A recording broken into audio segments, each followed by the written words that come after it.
Good afternoon, morning, everybody, and welcome to another episode of the Jason's Take On podcast series. We've got myself, Jason Noble, here in London just before a long bank holiday weekend here, which we're all looking forward to, and my co-host, Mr. Whitehead, over in the States. Say hello, Jason.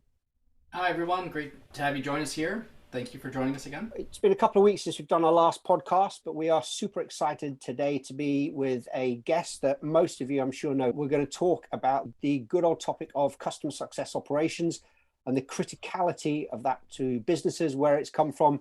And we've got the one and only Chris Hicken from Nuff Said. So Chris is the co-founder and CEO of Nuff Said. I am sure the majority of our listeners know you, Chris. You and I have spoken before, had some great conversation. You are a very well-respected member of the customer success community. You're one of the top 100 customer success strategies. I think last year, and I think at least this year as well, you're a huge advocate amongst the customer success leadership community. And you guys as a business are doing some amazing things. And I know you've published some awesome articles recently on this. So Chris, a huge welcome to you and thank you for joining us. Yeah, thank you. Obviously, we are huge fans of the two of you in the show. So very happy to be and delighted to be included. And thank you for allowing me to attend. And I think customer success ops is a super interesting topic. So I'm very excited to get into the details. I can't wait. It's something that I think we're just going to have such a we said we did the prep for this, just a really cool conversation, because it's one of those topics that is even newer than customer success and still developing. I think a lot of businesses struggle with where does it sit? What does it mean? But before we do that, Chris, can I get you to give a kind of a more formal introduction to everyone so they know a bit more about yourself, background, and what you're doing right now? Sure. Yeah, let's keep it short. So Chris Hicken, I'm one of 3 co-founders at Nuff Said. We're building an AI-powered brain that helps customer success teams focus on work that matters. And of course, in customer success, the work that matters is identifying customers who aren't getting value and then helping them get to value more quickly. So the brain helps you do that. Before Nuff Said, I was president and COO of a company called User Testing, which is an enterprise software company that helps companies develop world-class customer experiences. So my background is all around, I've lived and breathed customer experience for 10 plus years now. It's a passion of mine, something I'm really good at. So I'm kind of bringing the best of what I've learned in that part of my journey over into Nuff Said, into the customer success. Super exciting. I love that kind of background and seeing how you can do better things with this. But before we dive into the topic of the podcast, then, what about your journey into Nuff Said? I mean, was the kind of co-founder there? What was it that took you to see this opportunity and need to create what you guys are doing now? Well, the broadest version of this company is that people are overwhelmed with information and communication at work, and the brain just isn't good at processing email, chat, LinkedIn, updates, newsletters, Salesforce, Jira, all the different places we have to go. The brain isn't good at looking at all these different things, customers, and figuring out what's the 1 or 2 things that I can spend time on right now to move the needle for my job. And you see this more and more as companies grow. People are very busy, and many times they're putting in lots of hours, but they're not working on the things that matter. They're not working on the things that will move the company forward. So the original idea for the company was, can you build software that understands who people are at work and what their goals are, and then allow the brain, the intelligence engine, to do the things that the human brain isn't good at, and help people to figure out, okay, what are those, when I sit down at my desk today, what are the 3 things I have to get done? So that's the original vision for the product. And in doing research into the enterprise, we discovered there were 6 departments that were really good candidates for this AI-powered brain. And for a number of reasons, which we can go into in a different conversation, we decided to focus on customer retention first, customer success managers and account managers. I think the way you've described that kind of describes how my brain works, and it is that it's a huge problem I think we've all got, and there is so much data coming at us today that everyone's looking for that way of fixing this, and having the solutions that you guys are pretty critical. Yeah, and I think if I could double click on this a little bit more, I feel like the productivity tools software category has failed us in many ways. And what I mean by that is productivity apps, a lot of the focus has been get more things done more efficiently. But if you look at your desktop computer, your workspace, your workflow, your data is now spread across probably a dozen different tools. So you've got communication, data, workflow happening all these different places, it's no wonder it's difficult for people to focus. And so it's going to take a new way of thinking to break us out of the productivity mold that we've been conditioned to work in for the last decade. Absolutely. I think you picked on something that is super critical. It's like you're looking at my desktop, you know exactly what I've got here. As we dive into the topic of CS Ops now, you published an article recently about why CS Ops is the secret weapon behind the future of customer success. Could you tell us a bit more about the article and then also about the collaboration behind it as well? Because it's quite a few other people that you worked with on that. Yeah, so when Nuffsaid publishes pieces, we don't sit in an ivory tower and dictate how the world should work. All of our pieces are super well researched. We work with members of the community, people who we believe to be really excellent operators in their, kind of core functional areas. And so we recently published a piece on customer success ops and all the different facets of it, meaning what it owns, how it matures over time, who it reports to, et cetera. And that was done in combination with customer success leaders, lots of customer success operations folks, CS ops leaders, CS ops individuals. And so the piece is a summary of what we heard from the community and kind of the state of customer success ops as it is today. This piece may not be relevant a couple years from now, but at least today, I think it's a very good reflection of what is happening in the world, in the CS ops world today. I reread the article this morning, thought it was fantastic, and we'll include a link to it in the show notes below, so thanks for that. One of the things that you said at the sort of the preamble that I really enjoyed was the future of customer success, which we refer to as 2.0, requires leaders to spend less time running a better success team, instead focusing on using customer data to run a better company. And I just thought that was so impactful and powerful. What are you finding right now in terms of how many people are actually using their data to run a better company versus just to run a better success team? And how do you see that shifting in the near future? I'd say there's a very small handful of very powerful CCOs that are using data to drive a better company. The majority of us, though, are still in 1.0 mode, which is let's run a better customer success team, which means better playbooks, better product usage data, better health scores, better onboarding. That's where all of us are spending our time today, even though most of the factors that impact the customer experience and ultimately churn are happening outside of customer success. So it's their experience with the product. It's was the wrong use case pitched in the sales process? Is pricing set incorrectly? There's all these other factors that actually impact the customer's willingness to retain competitors. And so those things aren't broadly influenced by the customer success team today. However, the most kind of powerful and thoughtful CCOs are doing this already. And I think maybe the thing for customer success leaders to focus on right now is that if customer success does not step up into a role where it's influencing the whole company, there are other executives that are seeing this as a problem and they're starting to rebrand themselves as CCO. So for example, I've seen several examples of CROs who have retitled themselves as CCO to help solve this problem because they feel like they have the kind of power of personality and reach and influence to go solve this for the company. Wow.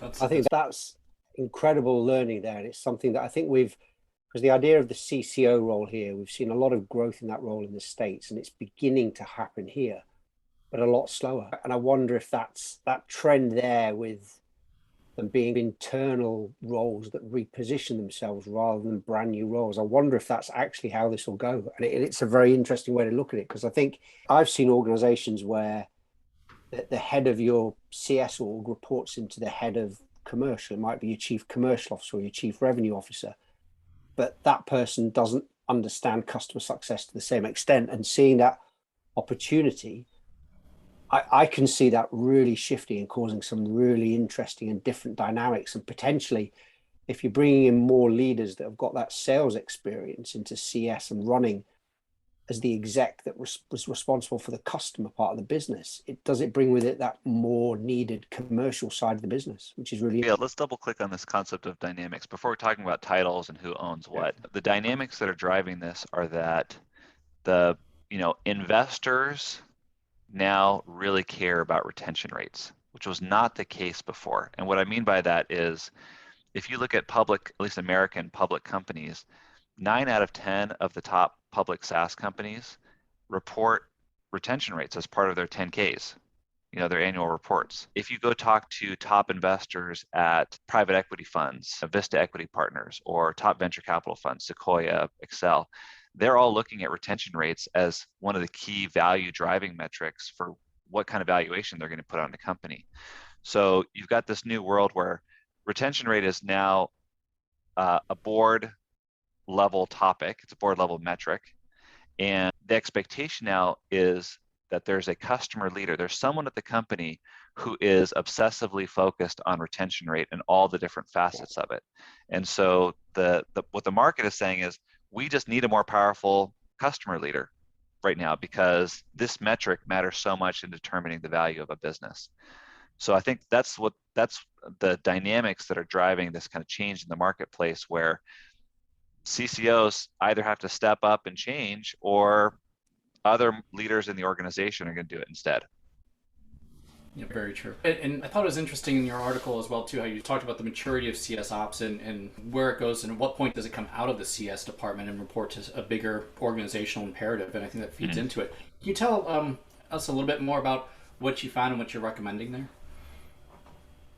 Yeah, I think there's a couple of different decisions that companies have to make around where it reports and how it's structured.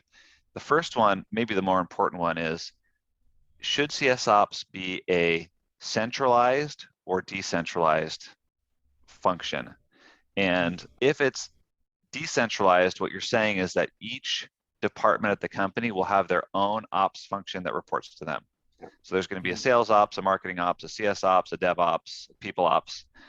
The centralized concept is saying, okay, well, let's combine at least some or maybe all of those ops functions into a single group. So a centralized group could be, let's pull CS ops and sales ops in together into one, let's call it sales ops. Or let's combine sales, CS, and marketing together and let's call it rev ops. That's actually increasingly popular at companies, mid-sized companies in the States.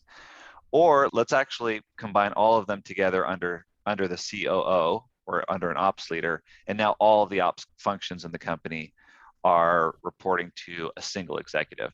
There are some pretty strong pros and cons of each. There's literally no silver bullet. In fact, we've spoken to CS ops leaders, CS leaders, and there are pretty strong cons to each choice.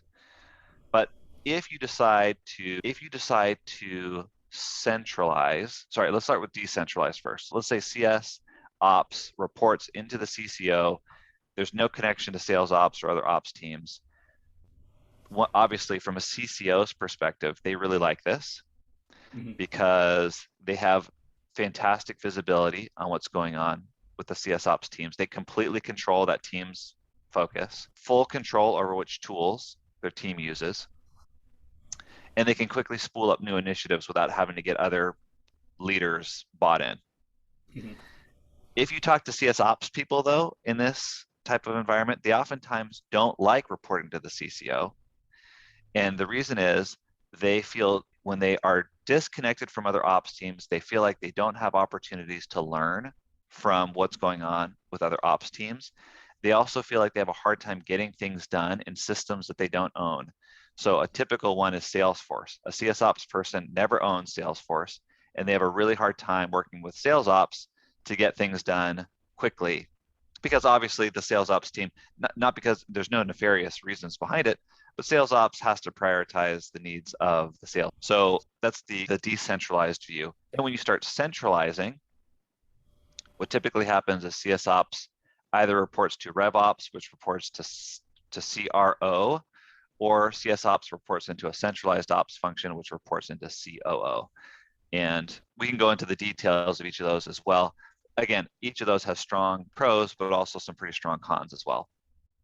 I think it's really interesting to see the mature of the operations side of it and this kind of focus on, as you say, rev ops, commercial ops, and businesses really investing in it. And I think for a lot of organizations I've worked with, you see it starting, I've seen it start in sales, and then sales ops come out of it, and then the other ones come. But I've also seen it start with CS ops. So sales ops doesn't exist, marketing ops doesn't exist. So it's really interesting that depending on the maturity of the organization, you're seeing it start in different areas. And I I like the idea that there are multiple ways of doing it, because one way I saw in one organization not too long ago was it reporting in ultimately to the COO, and it became this centralized function, all of the operate, and that worked really well. But I think a lot of that was specific to that business, specific to the personality of the COO. It worked well. You could easily see it not working well, as you've said, when you should have the decentralized model. I would say let's just rule of thumb. This is not true for every company, but rule of thumb is small companies have CS ops report into CCO. Mid-size or maybe late mid-stage companies, CS ops is part of RevOps, which reports to CRO. And then for every enterprise that we interviewed, CS ops is part of a centralized ops function which reports to COO. Do you see that model causing any challenges for the CS leader in the organization who's not at C level? So does that model introduce any delays, any frustrations in processes and data for the CS team? Oh, sure. Yeah. The cons so let's say CS ops reports into a centralized ops team. There's a bunch of problems that come up. The needs of the ops team oftentimes can supersede the needs of the customer success team. The ops leader will have their own priorities. For example, this quarter, we're going to centralize all of our data warehousing tools together into one. And so all the ops teams will have to work on that. The CS leader feels like they have frustration around the lack of control they have over the CS ops function. And CS ops can push back or say no to things that CS wants to work on. CS has less control over the tools that they use because the tools are controlled by a centralized ops leader. And in some cases, happens less frequently, but in some cases, because the CS ops team is not as embedded in customer success, they can lose sight of the customer journey, the customer pain. And so they become disconnected from the customer, which can hurt the overall quality of experience that the CS ops team can deliver. Chris, as I'm listening to you as well, and having read the article, I'm curious. I imagine there's a lot of differences across organizations in terms of what's actually included in CS ops and what remains in the CS team itself, especially as you get migrating around. Can you let us know a little bit what you typically see are the things that get included in ops that might get sent to report to different groups outside of the customer success leader? What typically stays in CS, and what are some of the main functions there, such as tools and processes versus having analytics and a data expert, data scientist maybe remain in the CS team and things like that, just to level set expectations around how this actually shapes out in practical terms. Sure. I would say a mature customer success ops team owns, let's talk about the categories first. Standardization, so how the team works. Intelligence, think about reporting, health scores, et cetera. Planning, so this is both CS team and ops planning. Think of things like territory planning, career laddering, right? So all those types of planning. Headcount planning, process execution, risk management process, the renewal process, et cetera. Tools, tool deployment and maintenance. And then the best CS ops teams also own strategy, or at least they're thought partners to the CS ops, so to the CCO. So those are the kind of the functional buckets of what CS ops could own when it's mature. But of course, depending on the size of the company and the maturity of the CS ops org, usually in the early days, CS ops will own a very small subset of that, and then they'll add new responsibilities as they level up and mature and as the company's needs grow. So we could talk about that in detail, but I think at least this gives a sense of the starting point of the scope of what the role could be. Yeah, I think that's really helpful because I know a lot of our listeners are also folks who are heads at small, medium organizations that don't even have a dedicated ops team or even an ops person yet. And you're trying to think of what is this and where do I need to go and how do I start on this journey? So let's answer that question then for everybody. You typically onboard your first CS ops person when there's an acute need to be solved, and oftentimes that acute need comes around software. Mm-hmm. And so you'll say something like, I'm ready for a gain site or a churn zero, and I need to deploy it, and I can't take a whole CSM away from their responsibilities to go implement this thing. So that's oftentimes the trigger point to bring on the first CS ops team. But other pain points could be like, for example, We want to do more automation on the low touch customer base. And so we need someone who understands software well enough to put in place this automation. So that's typically the starting. So CS Ops in the early days often owns tool deployment and maintenance. And then very quickly after that, they're given responsibilities around process execution. Let's set up an NPS survey program, or let's put in place a very strict renewal operations program, or let's set up a structured onboarding program. The kind of process related stuff oftentimes also goes to CS Ops in the early days. I think this is something that I saw exactly this at one of the organizations I've been with. Is we had a very good CS team, as in CSMs, but everyone doing their own thing, inconsistent, no standard playbooks. And there was one guy that actually didn't enjoy the job and wanted to move to be a more business analyst type role, and actually perfect timing, transitioned into the CS Ops person role for that. And it was perfect because his background, what he liked doing was around process. And he was really key about putting together the data, standardize it, setting up NPS surveys, implementing the tool.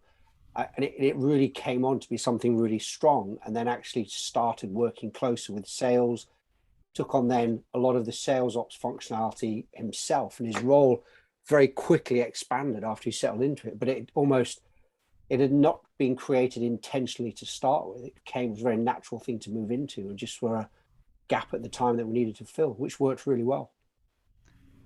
Yeah, I think you're highlighting the need to have the initial sales ops person be a naturally process oriented and analytical personality type. Mm-hmm. So Chris, I'm curious, what other traits do you see as being key for someone who's going to really excel as a COps person? Because when you talk about owning tools and processes and things, sometimes that sounds very different to me than the skill set for folks who really understand customers and working closely with them. And also sounds, very analytical with data. Sounds very different than someone who's really got that strategic view of things as well too. Sometimes. So I'm just trying to understand what is the key things to really driving a successful CS Ops person and team. So that initial person, of course, needs to be very kind of process oriented, detail oriented, and analytical. But of course, as the CS Ops team matures, the type of person that you need to hire will change dramatically. So I'll give you an example. One of the people we interviewed for this article, Zaina Marcotte at LinkedIn, her customer success ops team is 30 plus people strong. So you can imagine the roles are varied. Some people are really good with coming up with systems. Other people are very technical and are good at implementing tools. They're almost engineers. So they're very good at going in and writing code. Other people are great strategists. So they're good at uncovering insights from data and helping to drive goal setting, advocating for the product. They're good at doing those types of things. And other folks are good at forecasting and planning. So I think there's not really a silver bullet personality type for a mature CS Ops team. If you're thinking about solving, that first CS Ops hire, probably safe to go with someone who is naturally good at putting in place, developing and incrementing and improving processes, and also someone who's very analytical, who can look at a report and help figure out the one thing that matters from a report and help you get to the insights quickly. I love it, because the kind of job spec almost in this ideal person, it is like a CSM. It's so wide in terms of what we need them to do. And I do think you're right that you find certain people that just fit into it and pick it up really well. What would you, if a business, particularly on the smaller scale, when it's a startup organization, they're starting to think about this, but they're struggling to get buy-in, investment for kind of growing it or building the function, how do you go about best advocating internally with your internal stakeholders, your execs, that there is a need for this? Yeah,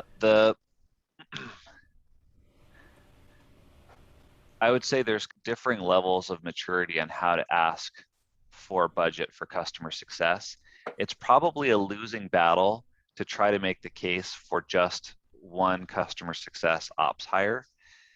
Here's maybe I'll take a step back and talk about how budget asks maturing CCO. Where things usually start is the CCO makes an agreement with the CFO that they get to hire a new CSM for every $2 million in revenue managed, or for every 100 customers managed. The problem with this, of course, is the CFO looks at CS as just a cost function. So it's like, how can I squeeze that team as hard as I can so every year they become a little bit more efficient? So it's a losing battle to approach it that way. The next the more mature way to do that is to say, okay, look, if you give me an extra $500,000 in budget, I will return to the business $1 million in retention rate improvements. So CFO, where else are you going to put $500,000 to get that kind of return? That's more mature. That's a great way to speak the CFO's language. Oh, it is. And the most mature way, which speaks to the truly speaks to the heart of the CFO and the CEO, is to say, give me an extra $500,000 and I will return a retention rate improvement that will grow company valuation by $30 million. Nice. Back to your point of the investors and what they're looking at. And it's what investors are looking at. It's what the CEO is looking at. It's what, honestly, and ultimately, it's what how the CFO is judged on the quality of their work.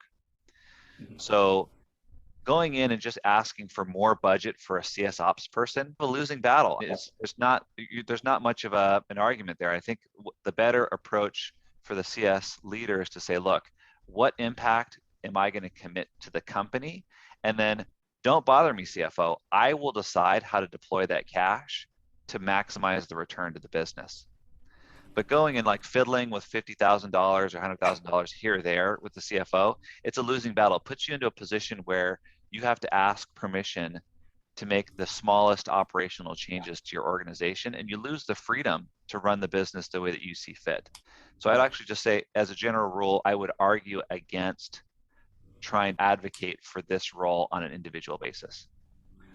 That way of thinking, I love, because it also is a maturing of CS. You're talking on the terms of the business and what you need, and the impact that customer success and the maturing and growing of your function is going to have on the business, not just what you need. I need another headcount. It's a very different way of thinking. And I think we're beginning to see more of this, which is really good. Yeah, actually, Chris, I was going to ask, because I agree with that, is the way you put that makes so much sense. How frequently are you seeing those are the conversations people are actually having, or is that very few people are having those business-related questions and more people are still asking for the headcount? Again, it goes back to how strong is the CCO. The best CCOs are using valuation as their North Star. I'd say VP director level CS leaders are definitely focused more on the 1 CSM per $2 million in revenue kind of argument. And they are going back to the CFO and saying, please give me budget for a CS ops person, which of course, at that point, they sound more like a support leader asking for an additional headcount. It sounds like overhead. It sounds like an expense, and it's not connected to company outcomes. It really is about the maturity and the strength of the success leader. And I think you called out earlier at the beginning of the call, success is still relatively new. And while I think that's true, the concept of account management and customer retention has been around forever. Yep. So it's up to us to learn from the lessons of the early days of software, where account managers were responsible for going and selling 2.0 software disk, right, into an existing customer account. And so I think there are lots of lessons that have already been learned that we can draw from. I don't think we have to do this all from scratch. And I think there is some urgency to get better quickly. I think you're so right there. And that is something that we've talked about before, Jason, is that this, although the term is new, the name customer success, we've been doing this forever. Mm-hmm. It's just a different way of thinking about it. And there are lots of things that we've already learned as to how to position this better. And I think it's now got a lot more visibility on the criticality of it. And yes, there have been changes in industry and business models that have made it more important. Chris, look, this has been a superb conversation. It's been so exciting to have you with us. Really, it is one of the topics that I love talking about. What we always like to do as part of our podcast is give our kind of guest what we call a bold challenge question. So the question for you is, what's the number one call to action for our listeners when it comes to customer success operations? So can you sum it up in one thing that they should be doing, thinking about? Yeah. Oh boy, I only get to pick one. We like to make them difficult. Yeah. Or the top one, not only one, but the top one, the most urgent thing.